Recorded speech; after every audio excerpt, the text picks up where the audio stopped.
नमस्कार, मी नेहाच कथामध्ये तुमच्या सर्वांचं खूप खूप खूप मनापासून स्वागत. मी आज घेऊन आली आहे एक स्वीट डिश, ती म्हणजे शिरखुर्मा. चला तर मग बघूया आपण त्यासाठी लागणारं साहित्य. परंतु त्याआधी मी तुम्हाला एक छोटीशी रिक्वेस्ट करू इच्छिते की जर तुम्ही माझ्या चॅनलला सबस्क्राईब केलं नसेल तर प्लीज चॅनलला सबस्क्राईब करा आणि साईडला दिलेल्या बेल आयकॉनलाही क्लिक करा, जेणेकरून माझ्या रेसिपीचे अपडेट तुमच्यापर्यंत नक्की पोहोचतील.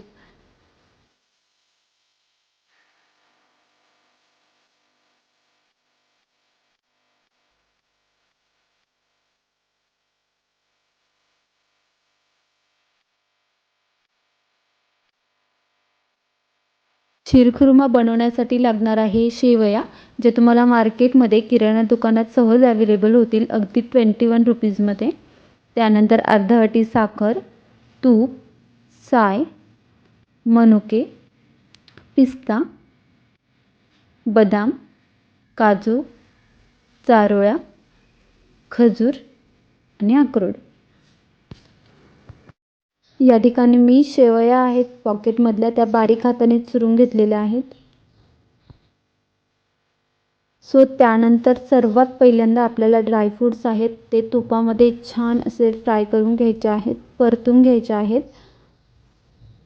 जास्त वेळ नाही, अगदी 2 मिनटं आपल्याला हे छान भाजून घ्यायचं आहे आणि कंटिन्यू याला चाळत राहायचं आहे, नाही तर ते जास्त काळे होतात, जळून जातात.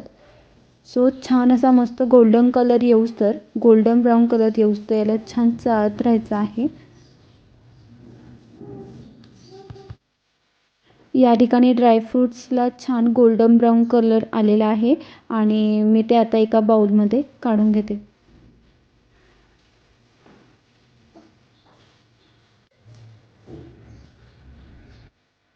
या ठिकाणी बघू शकता छान मस्त भाजले गेले आहेत ड्रायफ्रूट्स.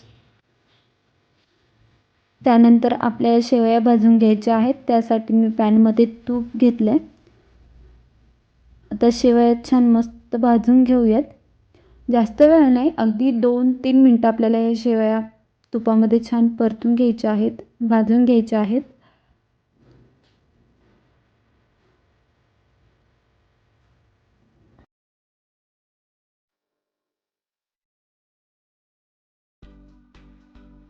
या ठिकाणी शेवया छान मस्त भाजून झाल्या आहेत, तुम्ही बघू शकता.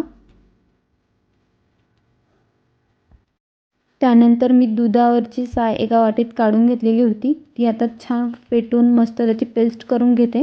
ती आपल्याला दुधामध्ये ॲड करायची आहे. त्यासाठी एका साईडला मी दूध उकळायला ठेवलेलं होतं. हे दूध 3 पावशर आहे, म्हणजे अर्धा लिटर दूध आणि वरती पावशर दूध इतकं हे 3 पावशर दूध मी घेतलं आहे. त्यात मी साखर ॲड केली आहे. साखरेचं प्रमाण तुम्ही कमी जास्त करू शकता तुमच्या आवडीनुसार, पण शिरखुर्मा जो आहे तो नंतर थंड झाला की तो अजून जास्त गोड लागायला लागतो. त्यामुळे मी साखर अर्धी वाटीच यूज केली आहे. त्यानंतर मी यात ड्रायफ्रूट्स ॲड करते, जे आपण स्टार्टिंगला तुपात छान भाजून घेतलेले होते.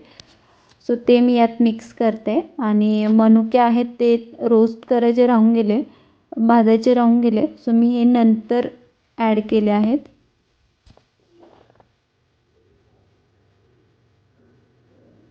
हे छान असं मस्त मिक्स करून घ्यायचं आहे.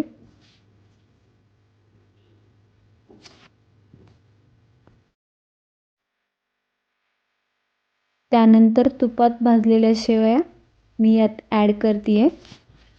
याला छान मस्त असं मिक्स करून घ्यायचं आहे.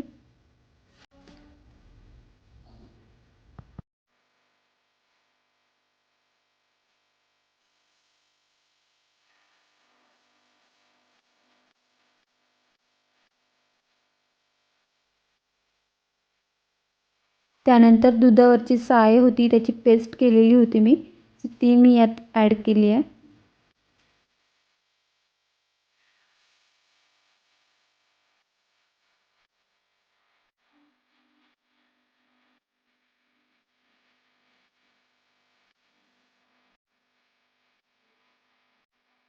सर्वात शेवटी यात मी चिमूटभर मीठ ॲड करते आहे, कारण तुम्ही कोणती पण स्वीट डिश बनवा त्यामध्ये थोडंसं मीठ, चिमटीभर मीठ ॲडच केलं पाहिजे, कारण त्यामुळे त्यातली चव आहे ती छान वर येते.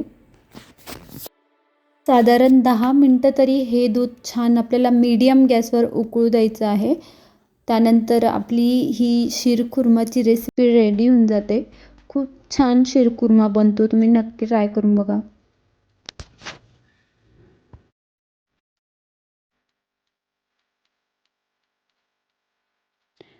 येथे 10-15 मिनटं दूध छान उकळून झालेलं आहे. सो मी आता गॅस बंद करते आणि एका बाउलमध्ये हा शीरखुर्मा काढून घेते. वाव, मस्त! बघूनच खूप खाण्याची इच्छा होती आहे. खरंच खूप छान दिसतोय आणि खायला पण खूप छान लागला आहे शीरखुर्मा. तर अशा पद्धतीने झटपट अशी शीरखुर्माची रेसिपी रेडी झाली आहे. तुम्ही बघू शकता. खरंच खूप छान आहे. खायला तर खूपच मस्त आहे. सो तुम्ही नक्की ट्राय करून बघा. माझ्या माहितीस तर शीरखुर्मा कोणालाच आवडणार नाही असं होऊ शकत नाही. सो तुम्ही नक्की ट्राय करून बघा आणि जर तुम्हाला ही रेसिपी आवडली तर माझ्या चॅनलला लाईक, शेअर आणि सबस्क्राईब करायला बिलकुल विसरू नका. चला तर मग आपण परत भेटूया अशाच एका रेसिपीबरोबर. तोपर्यंत बाय बाय.